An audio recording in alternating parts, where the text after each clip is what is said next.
ओम शांति। आज है 2 अक्टूबर 2021 के ईश्वरीय महावाक्य। पहले एक नज़र मुरली के मुख्य पॉइंट्स पर।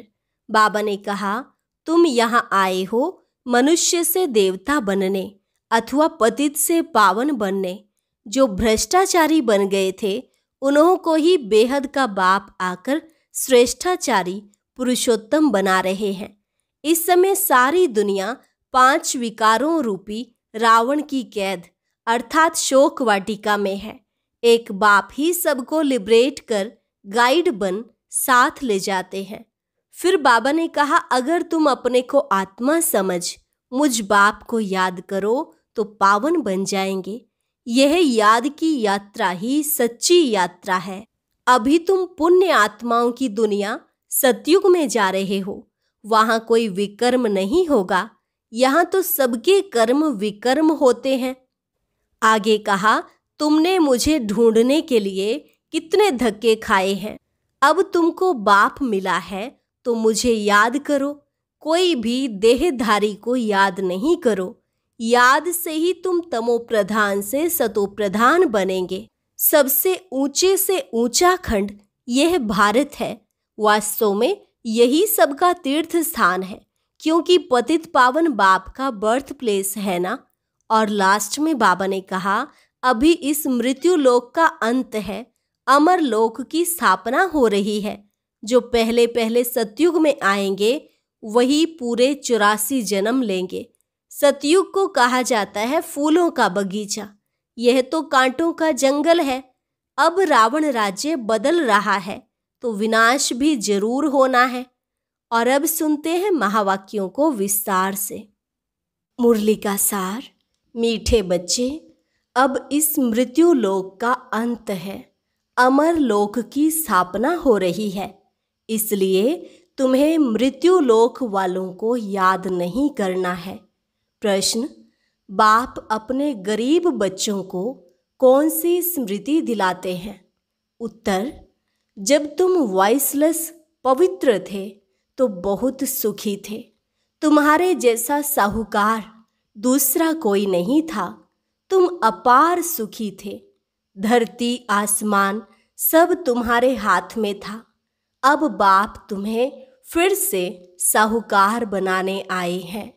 गीत, नयनहीन को राह दिखाओ प्रभु। ओम शांति। मीठे मीठे रूहानी बच्चों, आत्माओं ने गीत सुना।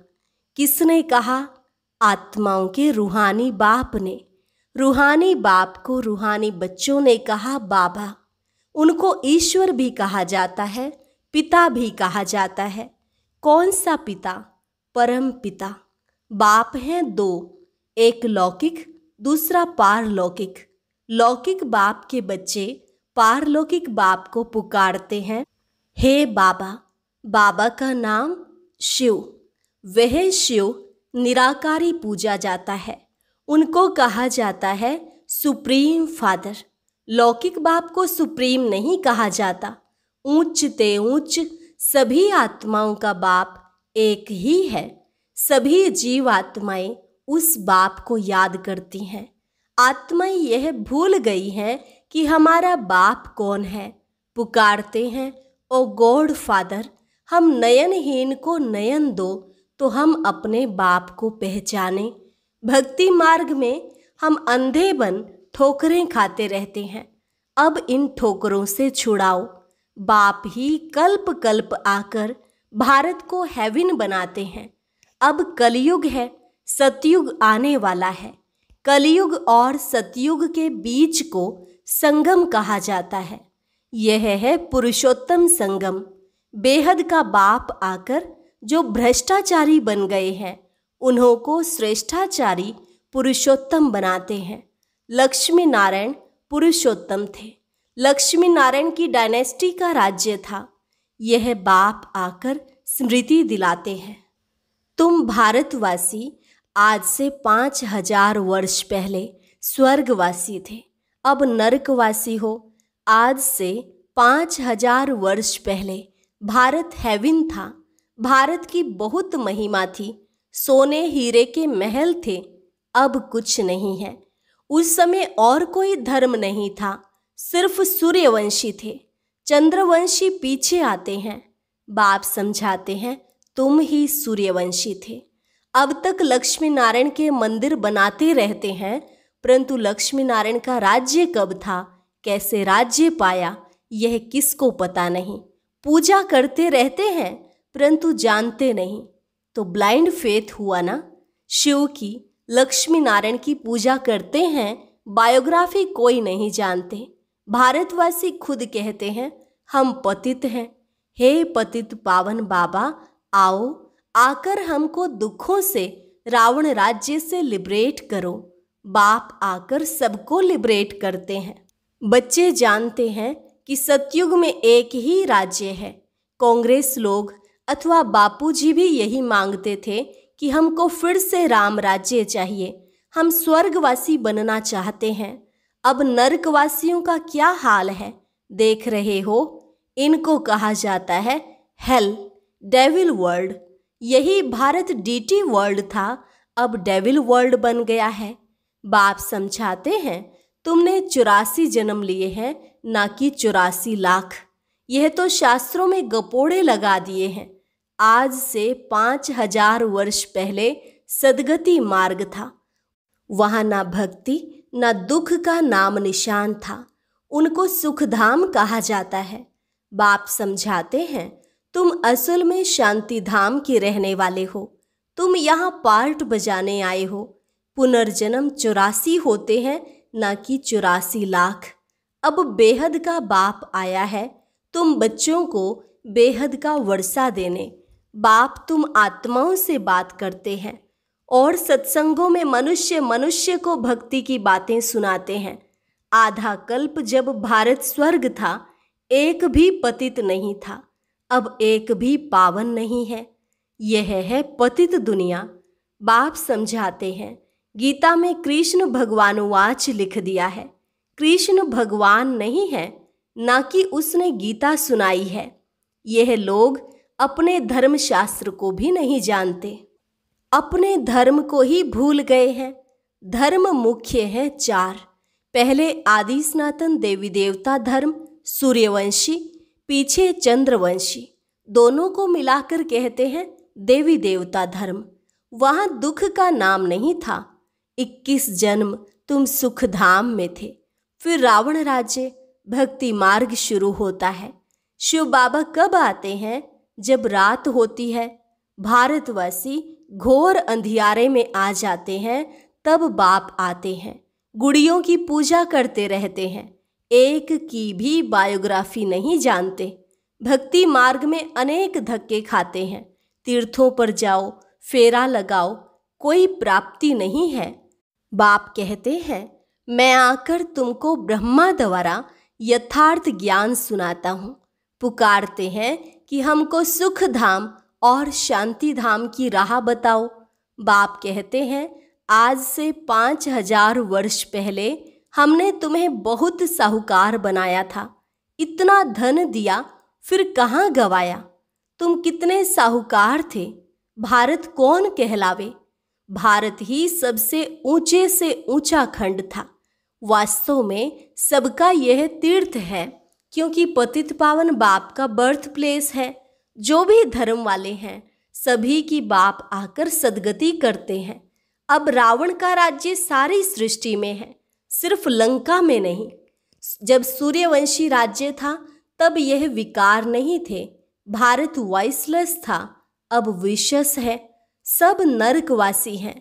सतयुग में जो दैवी संप्रदाय थे, वे फिर 84 जन्म भोग आसुरी संप्रदाय बने हैं, फिर दैवी संप्रदाय बनने हैं। भारत बहुत साहूकार था, अब गरीब बना है, इसलिए भीख मांग रहे हैं। बाप तुम गरीब बच्चों को स्मृति दिलाते हैं, बच्चे तुम कितने सुखी थे। तुम्हारे जैसा सुख किसको मिल नहीं सकता। धरती आसमान सब तुम्हारे हाथों में था। शास्त्रों में कल्प की आयु लंबी बताकर सभी को कुंभकर्ण की आसुरी नींद में सुला दिया है। यह भारत शिव बाबा का स्थापन किया हुआ शिवालय था। वहाँ पवित्रता थी, उस नई दुनिया में देवी देवता राज्य करते थे। मनुष्य तो यह भी नहीं जानते कि राधे कृष्ण का आपस में क्या संबंध है। दोनों अलग अलग राजधानी के थे। फिर स्वयंवर के बाद लक्ष्मी नारायण बने। यह ज्ञान कोई मनुष्य मात्र में नहीं है। स्पिरिचुअल नॉलेज सिर्फ एक बाप ही देते हैं। अब बाप कहते हैं, आत्म अभिमानी बनो, मुझ अपने परम पिता को याद करो। याद से तमो प्रधान से सतो प्रधान बन जाएंगे। तुम यहाँ आते हो मनुष्य से देवता अथवा पतित से पावन बनने। अब यह है रावण राज्य। भक्ति में रावण राज्य शुरू होता है। सब भक्ति करने वाले रावण के पंजे में है। सारी दुनिया 5 विकारों रूपी रावण की कैद में है, शोक वाटिका में है। बाप आकर सबको लिबरेट कर गाइड बन साथ ले जाते हैं। उसके लिए यह महाभारत लड़ाई है जो 5000 वर्ष पहले लगी थी। अब बाप फिर से स्वर्ग बना रहे हैं। ऐसे नहीं जिनको धन बहुत है वे स्वर्ग में है, अभी है ही नर्क। पतित पावन बाप को कहा जाता है, ना कि नदी को। यह सब है भक्ति मार्ग। यह बातें बाबा ही आकर समझाते हैं। अब यह तो जानते हो, एक है लौकिक बाप, दूसरा है पारलौकिक, तीसरा है अलौकिक। अब पारलौकिक बाप शिव बाबा ब्रह्मा द्वारा ब्राह्मण धर्म स्थापन करते हैं। ब्राह्मणों को देवता बनाने के लिए राजयोग सिखलाते हैं। आत्मा ही पुनर्जन्म लेती है। आत्मा ही कहती है, मैं एक शरीर छोड़ दूसरा लेती हूँ। बाप कहते हैं, अपने को आत्मा समझ मुझ बाप को याद करो तो तुम पावन बनेंगे। कोई भी देहधारी को याद नहीं करो। अब मृत्यु लोक का अंत है, अमर लोक की स्थापना हो रही है। बाकी सब अनेक धर्म खलास हो जाएंगे। सतयुग में एक ही देवी देवता धर्म था। फिर चंद्रवंशी राम सीता त्रेता में थे। तुम बच्चों को सारे चक्र की याद दिलाते हैं। शांति धाम और सुख धाम की स्थापना बाप ही करते हैं। मनुष्य को सद्गति दे नहीं सकते। वह सब है भक्ति मार्ग के गुरु। अभी तुम हो ईश्वरीय संतान। बाबा से राज्य भाग्य ले रहे हो। यह राजधानी स्थापन हो रही है। प्रजा तो बहुत बननी है। कोटों में कोई राजा बनते हैं। सतयुग को कहा जाता है फूलों का बगीचा, अब है कांटों का जंगल। रावण राज्य बदल रहा है, विनाश होना है। यह ज्ञान अब तुमको मिल रहा है। लक्ष्मी नारायण को यह ज्ञान नहीं रहता है, प्रायः लोप हो जाता है। भक्ति मार्ग में बाप को कोई भी यथार्थ नहीं जानते। बाप है रचयिता। ब्रह्मा विष्णु शंकर भी रचना है। सर्वव्यापी कहने से वर्षे का हक खत्म हो जाता है। बाबा आकर सबको वर्षा देते हैं। 84 जन्म वही लेते हैं जो पहले पहले सतयुग में आते हैं। क्रिश्चियन लोग करके 40 जन्म लेते होंगे। एक भगवान को ढूंढने के लिए कितने धक्के खाते हैं। अब तुम धक्के नहीं खाएंगे। एक बाप को याद करो तो तमो प्रधान से सतो प्रधान बन जाएंगे। यह है यात्रा। यह है गॉड फादरली यूनिवर्सिटी। तुम्हारी आत्मा पढ़ती है। साधु संत कह देते आत्मा निर्लेप है, लेकिन आत्मा ही कर्मों अनुसार दूसरा जन्म लेती है। आत्मा ही अच्छा व बुरा कर्म करती है। इस समय कलयुग में तुम्हारे कर्म विकर्म होते हैं। सतयुग में तुम्हारे कर्म अकर्म होते हैं। वहाँ विकर्म होता नहीं। वह है पुण्य आत्माओं की दुनिया। अच्छा, मीठे मीठे सिकिलधे बच्चों प्रति मात पिता बाप दादा का याद प्यार और गुड मॉर्निंग। रूहानी बाप की रूहानी बच्चों को नमस्ते। रूहानी बच्चों की रूहानी बाप दादा को नमस्ते नमस्ते, गुड मॉर्निंग। धारणा के लिए मुख्य सार। पहली पॉइंट, एक बाप से बेहद का वर्षा लेना है। श्रेष्ठ कर्म करने हैं। जब बाप मिला है तो किसी भी प्रकार के धक्के नहीं खाने हैं। बाप ने जो स्मृति दिलाई है उसे स्मृति में रख अपार खुशी में रहना है। कोई भी देहधारी को याद नहीं करना है। वरदान, निमित्तपन की स्मृति द्वारा अपने संकल्प पर अटेंशन रखने वाले निवारण स्वरूप भव। निमित्तपन की स्मृति द्वारा अपने हर संकल्प पर अटेंशन रखने वाले निवारण स्वरूप भव। निमित्त बनी हुई आत्माओं पर सभी की नजर होती है, इसलिए निमित्त बनने वालों को विशेष अपने हर संकल्प पर अटेंशन रखना पड़े। अगर निमित्त बने हुए बच्चे भी कोई कारण सुनाते हैं तो उनको फॉलो करने वाले भी अनेक कारण सुना देते हैं। अगर निमित्त बनने वालों में कोई कमी है तो वह छिप नहीं सकती, इसलिए विशेष अपने संकल्प, वाणी और कर्म पर अटेंशन दे निवारण स्वरूप बनो। स्लोगन, ज्ञानी तो आत्मा वह है जिसमें अपने गुण व विशेषताओं का भी अभिमान ना हो। ज्ञानी तो आत्मा वह है जिसमें अपने गुण व विशेषताओं का भी अभिमान ना हो। अभी है मातेश्वरी जी के अनमोल महावाक्य। मनुष्य की एम ऑब्जेक्ट क्या है, उसे प्राप्त करने का यथार्थ तरीका।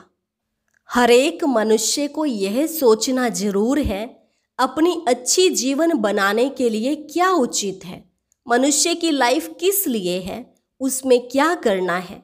अब अपने दिल से पूछें कि वो मेरी जीवन में पलटा परिवर्तन हो रहा है।